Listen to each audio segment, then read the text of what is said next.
Good evening, everyone, and welcome to the Brian Crombie Radio Hour on Saga 960. I've got a really interesting gentleman to introduce you tonight. Richard Lyall is his name. He is the president of an organization called ResCon. It's the Residential Construction Council of Ontario. And I wanted to get him on because he's been a prolific commenter on social media and in the press in regards to this housing crisis that we've got going on right now in the Greater Toronto Area, Southern Ontario as well. And he knows the business because he's in it. So welcome to the show, sir. Hey, good to be here. Thank you, Brian. So tell me, you've been commenting about development fees. You've been commenting about red tape and regulation. You've been commenting about whether you think that, government can do anything to improve the housing crisis. What's your assessment, sir, of where we are today, who's responsible, and what we got to do about it? Well, as you probably heard, I mean, this has been a long time coming. This has been decades in the making, the housing crisis that we have right now, and it involves all three levels of government. There's no question about that. And they all have a role in fixing this, and they've all been actually active in it. And a couple of things I'm pleased about is that they've all accepted, the targets that have been set, the 1.5 million, 3.9 million, all these different things. And that's been quite good. It took a long time getting there. In fact, it took a long time to convince people that we had a burgeoning supply problem.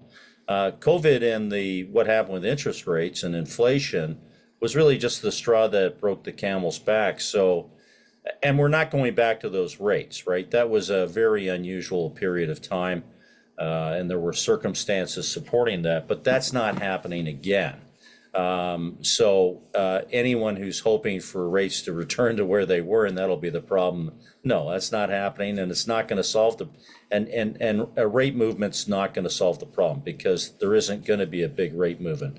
One of the problems that's happened in Canada, of course, is the degree to which we've diverged from the United States. Our in terms of economic development, if you look at job creation in Canada, mainly public sector, our productivity numbers are terrible. Our real income growth is non-existent, which is quite apart from the U.S. And then there are various charts out there showing how much we've actually diverged in the last 10 years. So, we're in a situation right now where we can't build new housing for the middle class. The first-time home buyer is extinct. And the solution is not, there are solutions. We know exactly what needs to be done. It requires determined action, and there will still be some pain. What do you think needs to be done? Because while you say we know the solutions, frankly, a lot of people argue about what those solutions are. So the solutions are in the things you can control. There are things you can control and things you can't control. We can't control rates. And in fact, a large part of what's going to happen with rates is all going to come down to the U.S. Federal Reserve because we can't diverge too far from them or the Canadian dollar will drop. And that will in turn have its own inflation effect, especially on things like food. So it's not really, a good idea. But the main things that have to change is, first off, we tax housing like booze. It's a sin tax, basically. It's a tax. We tax housing in such a way that is designed to discourage consumption. And the big difference in economic terms is housing is a need. It's not a want. There are housing wants, lots of housing wants out there. I want a Rolex watch. I want a cottage. I want a trip to wherever, these things. You don't have to have that, but you have to have food. You got to have security and you got to have shelter, and housing is shelter. So it's a need, and we are taxing it unlike any other jurisdiction in North America, save and except for Vancouver. We're taxing it at a ridiculous level, which a down payment today for a young family is, their parents didn't face that. That is the function of the increase in development charges and sales taxes on new housing in the last 20 years. That's what a down payment is. And so when you see the government, for example, coming out with a program to help people save money, forget it, So that's the first thing. Give me some order of magnitude, over 30%? Yeah. We actually commissioned a study through another group that I sit on the board of directors of the Residential and Civil Construction Alliance. We commissioned the study because the question was asked, I asked the question, how many, what's the amount of taxes, fees, and levies now on new housing that a consumer faces. Because, development charges, make no mistake, developers don't pay that, builders don't pay that. That's paid by the consumer. So there are some politicians that say, oh my God, the development fees are going to come out of rich developers' hides. It's ridiculous. It's a lie. Straight up. They must be It's a lie. naive or think they can fool us. They came up with this sort of baloney growth pace for growth thing and let the developers pay and whatever else like that. And it was amusing initially because it was sort of like, well, they don't know what they're talking about. Now, of course, it's become very serious. In fact, they just raised development charges again. Except there are two interesting changes there. Burlington actually reduced theirs, and Ottawa cut it back. I think they were going to have a 29,000 increase. They broke it back down to 11,000. But Toronto, another 21% increase in the development charges on units that we can't sell. So it's sort of like, well, what do you? Yeah, you're taxing something that's not going to be sold, and so therefore you're never going to get that tax revenue anyway. So why bother taxing it? Exactly. And so one of the things that we're saying is you got to provide relief. We've got to resurrect the first-time home buyer because they're gone. And let's face it, you need an income now. And I think in Canada, Ron Butler, my favorite, the mortgage guy, did the numbers today on a video he released, which is the average price of a home in Canada is $735,000. You need an income of $235,000 to carry that, right? And you need a down payment. You got to pass, the stress test and all that stuff. Well, who can do that, right? And unless you've got family money backing you, you're getting, mom and pop, it's not happening. And that's crazy because I can remember historically what my life was like back when I was a young guy. I was a construction worker going to university. I had a car, an apartment, and I was paying my tuition. That's not happening today, right? So some things have gone terribly wrong. And that's why we've got to fix that tax problem. So tax and development fees, number one problem. What's number two problem? Number two problem is the process. And of course, process in fixing a problem is absolutely critical. Process in creating a problem is also a huge function of why we got where we are. And why we got where we are is the approvals process got more convoluted, more protracted, too many fingers in the pie, and we've measured this against other jurisdictions. And of course, as you probably know, amongst the OECD countries, two factoids here. One, we have the second worst approvals process amongst, this is like the OECD is, developed countries, right? We got the second worst approvals process. And we're second worst in terms of the ratio of income to the cost of housing. Now, if that isn't nuts, I don't know what is. And according to StatsCan and CMHC, Toronto, Mississauga, Vancouver, and Victoria are the worst in Canada. That's right. That's right. And then there's no rhyme or reason to it. Like the city of Vaughan, it's got a, I'm not picking out Del Duca's territory because I like the guy, but I think their DC is now 145,000. London, Ontario is 45,000. Why the difference? Like, what is its infrastructure? And I can tell you the infrastructure, same cost, right? Basically. So there's no rhyme or reason to some of this stuff. It's just the way it's evolved and it's all messy. And City of Toronto increasing their DCs another, let's call it 20, 25, 30 grand, right? When, as I said before, we can't sell the stuff and the people can't afford it at the other end. So someone is asleep at the wheel, but the bigger problem is a lot of decision makers that are in their own various silos and levels of government, or whatever, they're not looking at the big picture here. So I was at a debate just 2 weeks ago where we talked about sort of the red tape and regulation and the time period that it takes to get an approval for a development, which is 2 to 3 to 4 times longer than it takes to actually build the building or the condo or the apartment or the house. 5 to 7 years if you're lucky to get an approval. And the response by the councillors, the existing city councillors, was, well, you can't change that. That's provincial government mandated, and to say you can change it is bunk. You can change it. And in fact, the province has a role in here. The thing that the province should be doing is stepping in on two levels. One is setting performance standards, right? And saying this work should not take any longer than this to accomplish. Boom, end of story. And then there should be a provincial mandate with respect to the digitization of the entire process, as has been done in more advanced jurisdictions. We don't have to, there's no new technology that needs to be created here. There are other jurisdictions that have much more streamlined processes. They're digitized. There's accountability, transparency, all that stuff, and we can do that. In fact, the great thing, the great opportunity for us is the work's been done here already. We don't have to recreate it. Now, the problem we're going to fall into, though, I can guarantee you this, is just think of Presto, the transit card, right?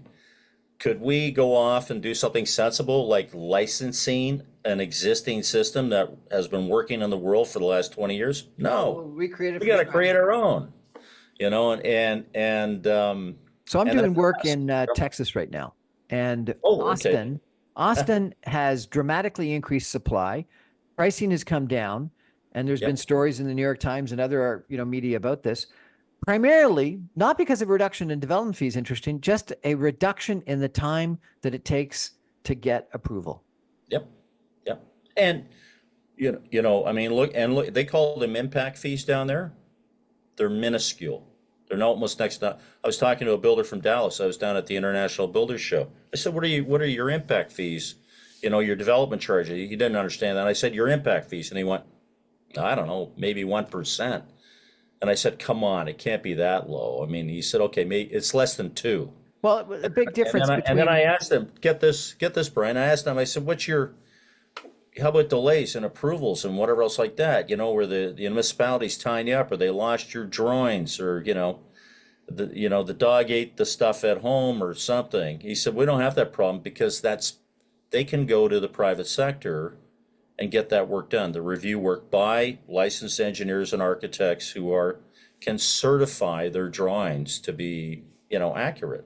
So he said, we just don't have that problem. There's no delays, right? And as you know, they overbuilt on rental. Rental prices are flat or falling in the U.S.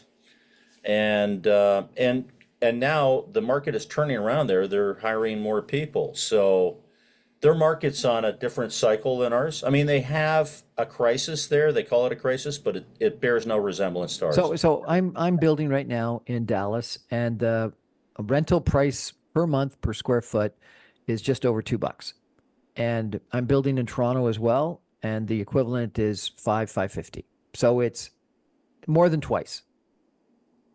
And guess who we compete with? The U.S. Yeah.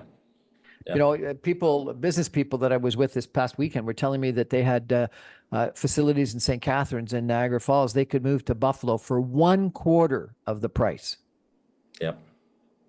We got to take a break for some messages, and we're going to come back in just 2 minutes with Richard Lyall and talk a little bit more about what possibly can we and must we do to solve this housing crisis. Stay with us, everyone. Back in 2.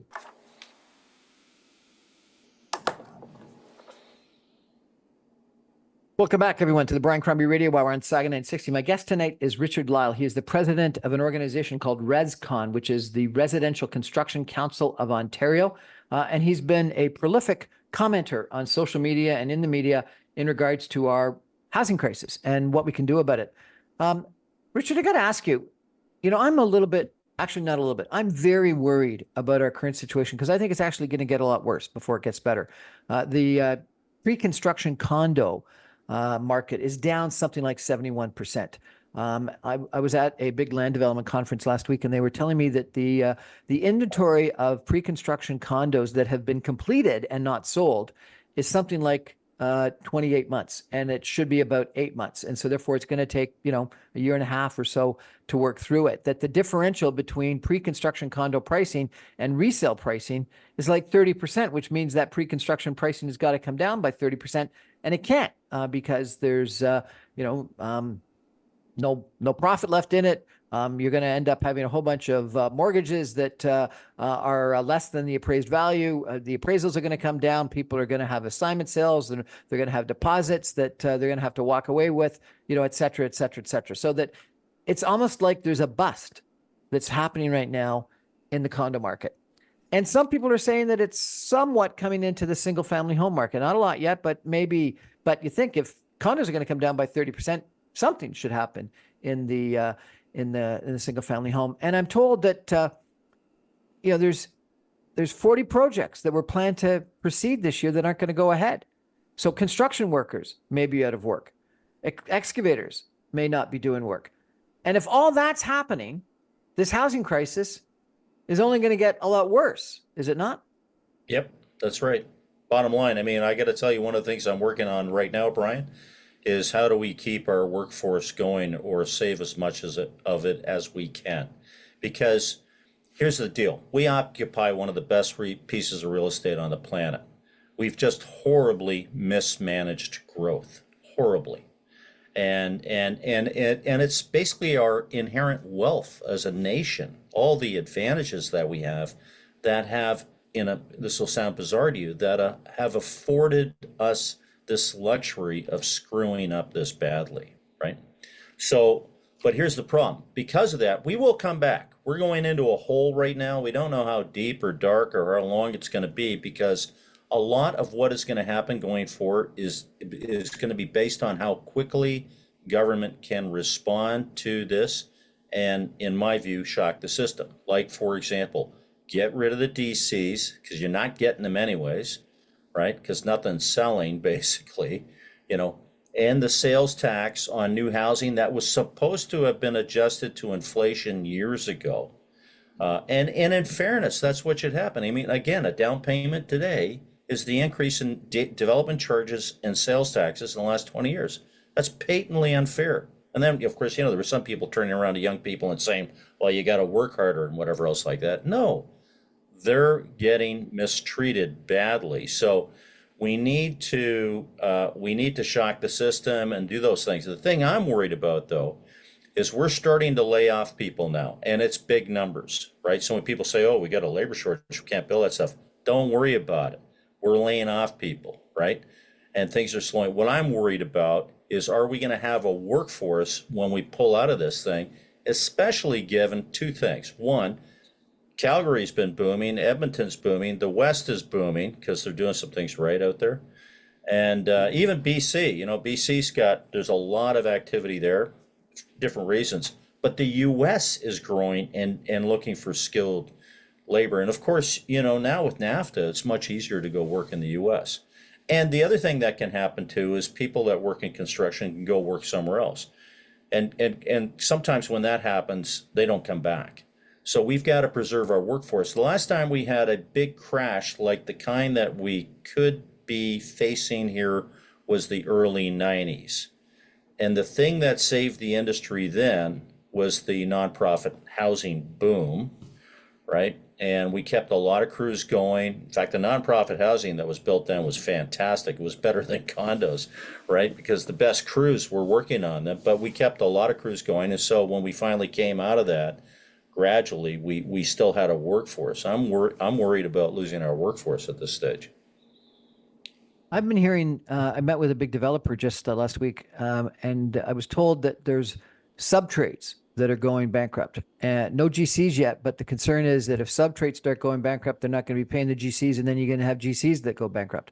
I've been hearing that there's a proliferation of assignment sales, that some developers, some builders are starting to think about suing buyers that can't make good on their contracts to close. What do you think is going to happen in that market?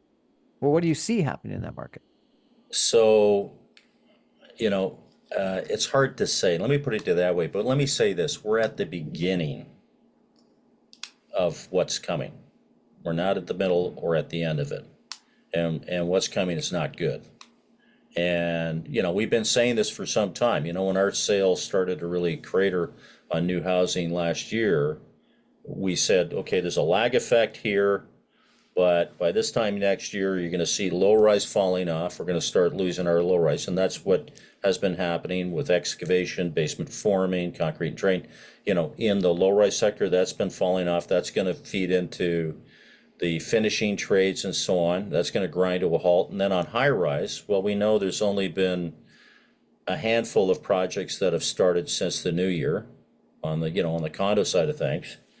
And, and it's a massive order of magnitude. So that's going to slow down. Now, we've still got a lot of stuff that was sold that will be built out. And so that will continue for the most part, but there will be challenges there. But, and then when the money dries up, it's going to be the great mystery is what's going to happen to One Bloor. Talk about big projects that have gone wrong. So we're at the beginning of a correction. And now if the government can find its way to putting the taxes back to where they should have been, adjusted for inflation. In fact, guess what? Adjusted for income growth, right? And just do that, so the sales taxes on new housing, the development charges, and then for God's sakes, speed up.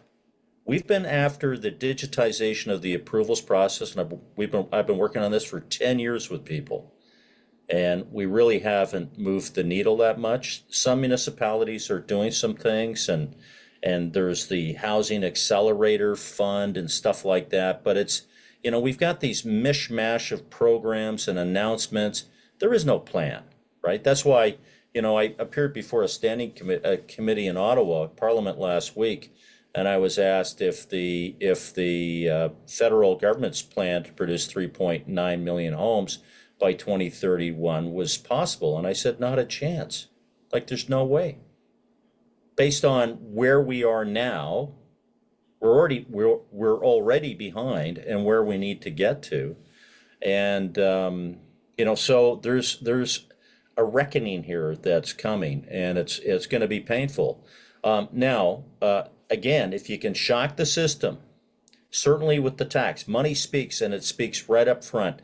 But the problem there, you heard the Prime Minister say this past week that housing, he doesn't want housing prices to fall, but he's going to produce affordable housing for young Canadians and young families.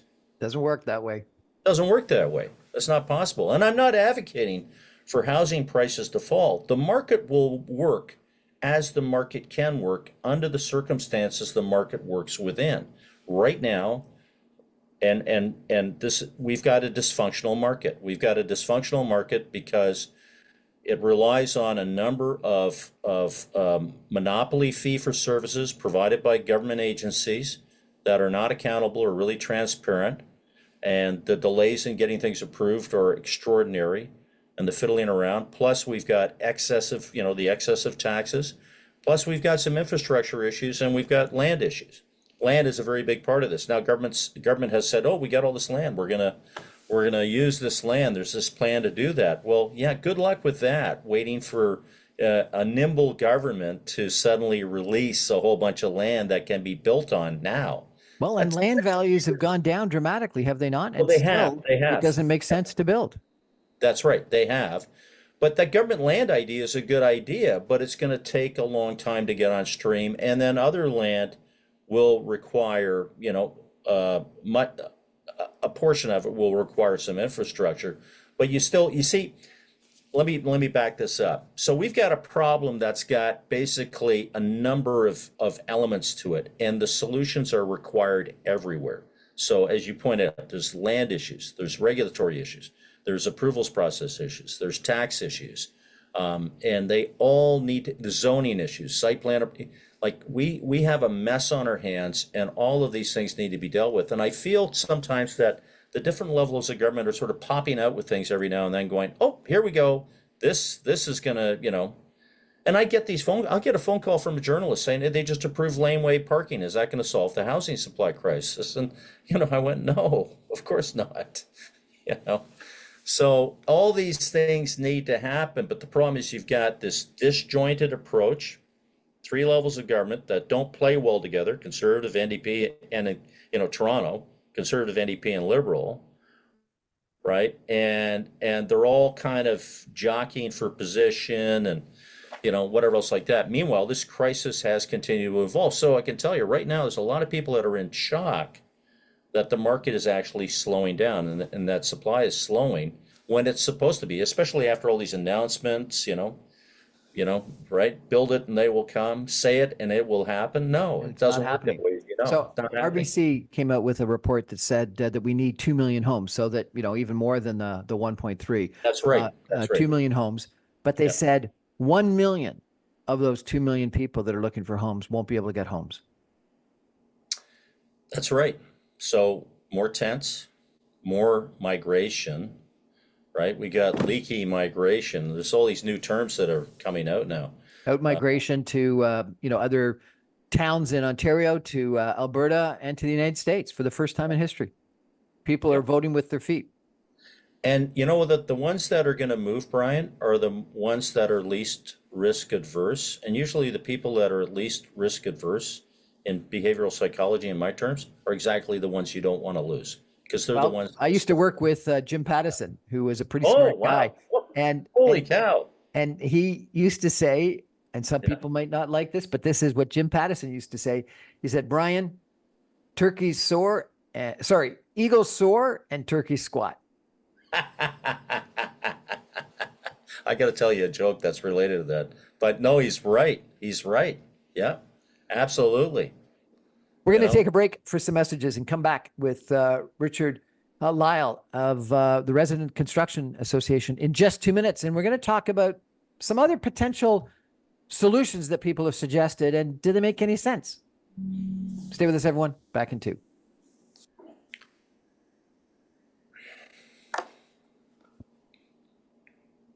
Welcome back, everyone, to the Brian Crombie Radio Hour on Saga 960. We're having a good conversation about housing tonight with Richard Lyall. He is a very smart gentleman. He is very prolific in writing, both in social media, on LinkedIn, and often commenting with media about the housing crisis and what's going on. The organization that you're part of, Richard, tell us a little bit about it. It's the Residential Construction Association. Residential Council of Ontario. So we call it ResCon. Two legal names there. They're both good. It's a council of builders. And our focus and just builders. We don't have any other membership category. And our focus is on issues relating to building housing, particularly high rise, low rise, all kinds. Our members build social housing. We build everything. And that's our focus, and anything you can think of related to the actual construction of buildings. We're not much into kind of the land supply side of things or in marketing. Marketing's not, those are other sections of the industry, but that's our focus. So we have a particular view on things and have a particular view on what will work to get things built. So let me ask you a few questions, if I could, that have come up recently in Mississauga as part of the mayoralty campaign. One candidate for mayor has been saying that we got to have use it or lose it rules because we got to force these people that have, taken out building permits and been approved to actually start construction. If they don't start construction, we'll yank it back from them. Is that can actually help or hurt the situation? That's kind of a touchy-feely situation. If someone gets allocations and so on, and then just sits on it forever and has no intention of doing anything, well, that's a problem. And eventually, I think you got to deal with that. But for the most part, use it or lose it doesn't work well in a marketplace, especially given the market circumstances we're dealing with right now, where things have changed completely. And so, you can't force someone to build something where they're going to lose money, right? Or a bank to lend.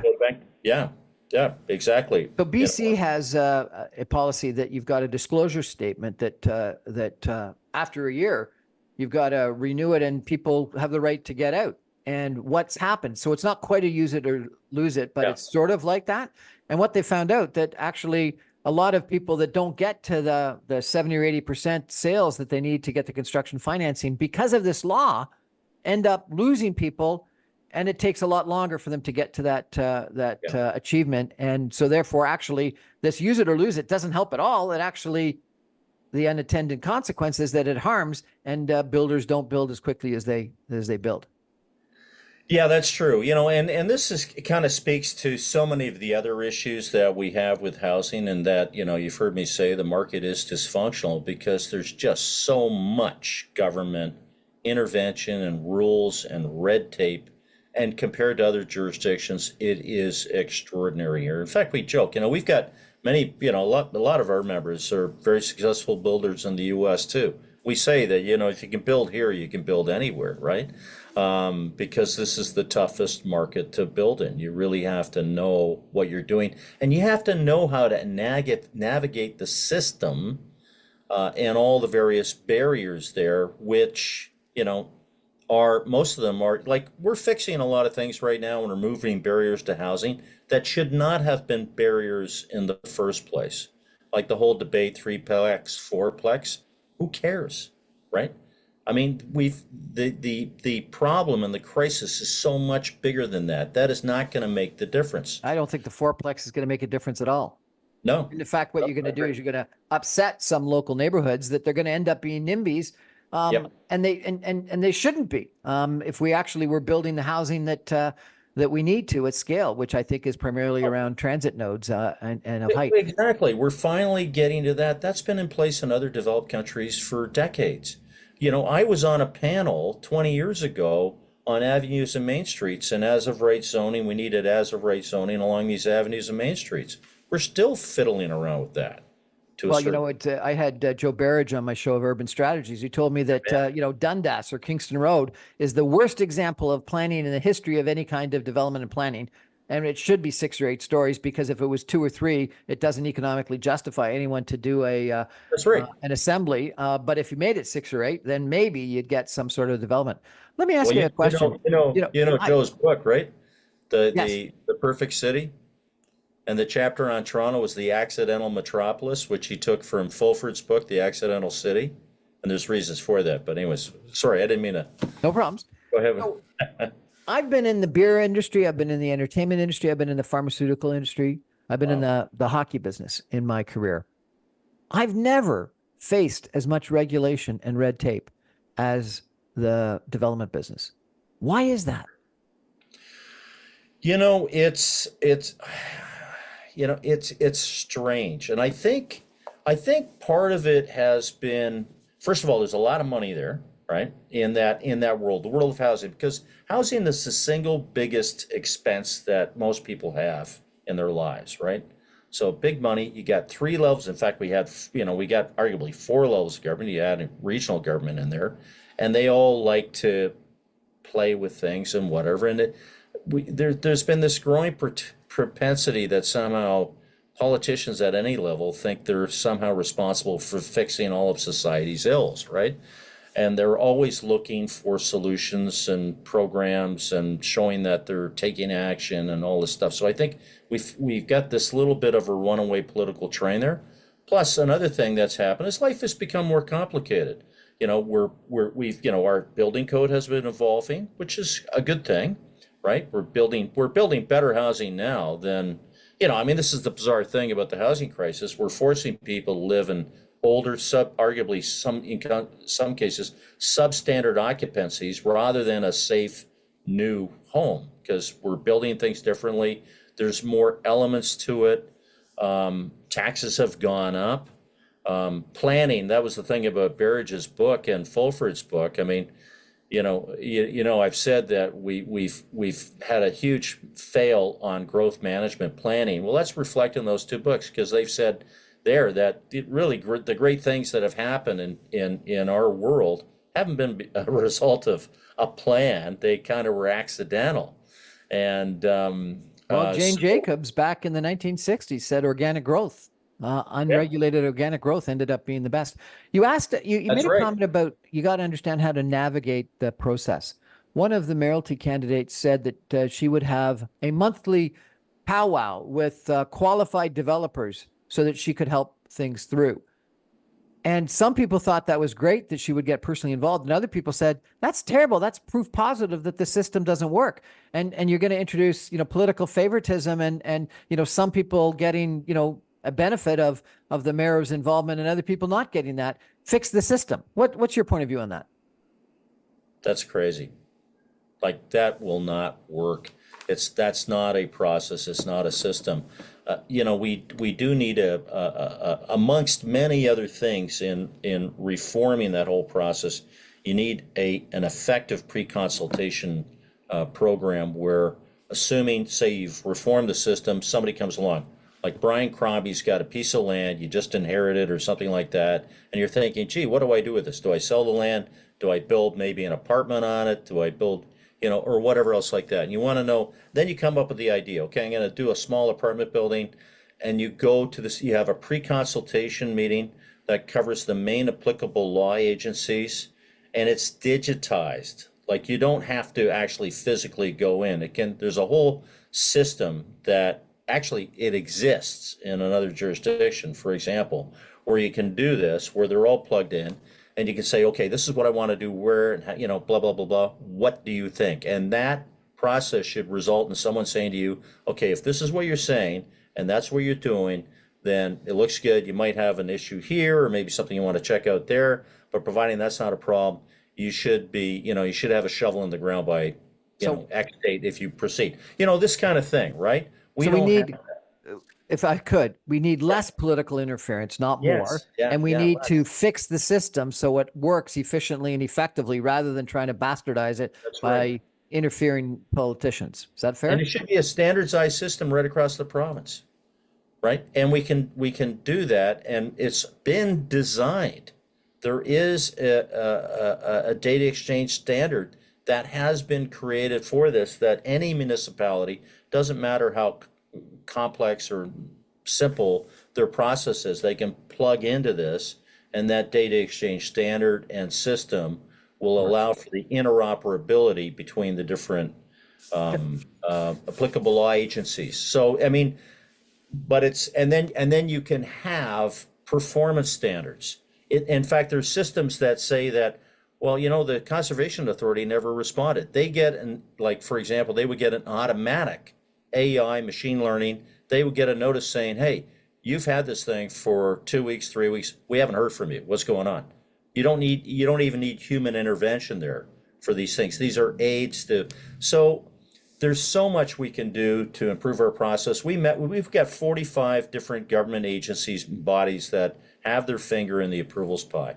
And and we've got a lot of people with a lot of skills that we don't really need. We've got all these people with these skills on navigating all this nonsense that if you had an effective modern system, you wouldn't need those skills. Sorry to anybody out there. And those skills, as good as they are, cost money, and just add to the cost of land that the developers got to include in their pro forma.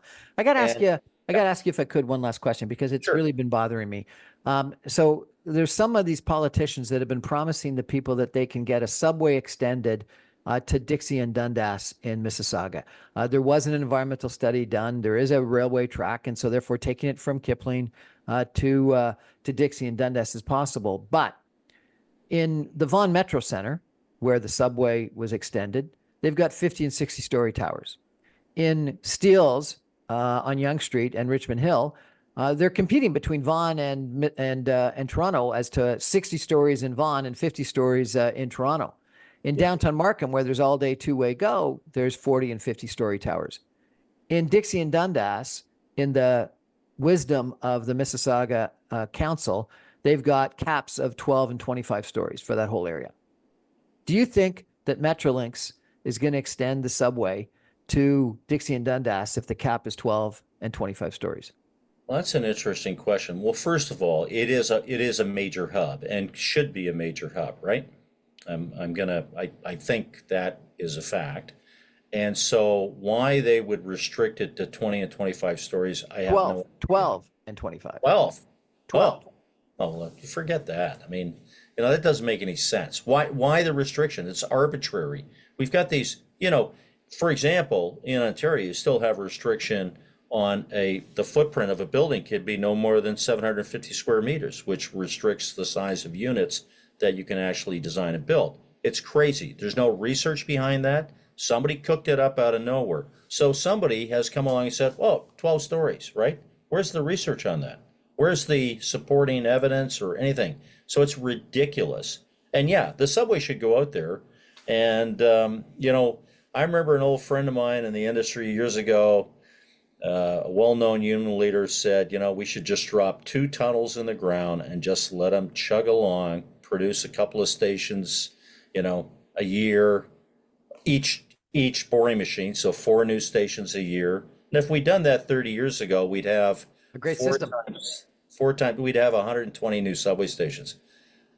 And here's another little fact that in the time it took for Ottawa to completely mess up one LRT line, the city of Shanghai built 480 subway stations and 15 lines at the same time. Like, we're just not. We could do a whole nother show on We could do infrastructure a and whole nother transit. show. I'm reading a thing right now. Well, you can't make it out here. It's called Canada's Governance Crisis. We're not managing things well. It's not a housing crisis. It's a growth plan management crisis. I agree with you. Regrettably, I agree with you. But you know what? Media just want to pay attention to existing politicians rather than people like you and me that have got new ideas. Sir, I appreciate you joining us. Thank you so much. My pleasure, Brian. Anytime. I'm going to take a break and come back with some of my own concluding comments in just 2 minutes. Stay with us, everyone. Thank you, sir. I really appreciate it. Hey, Brian, that was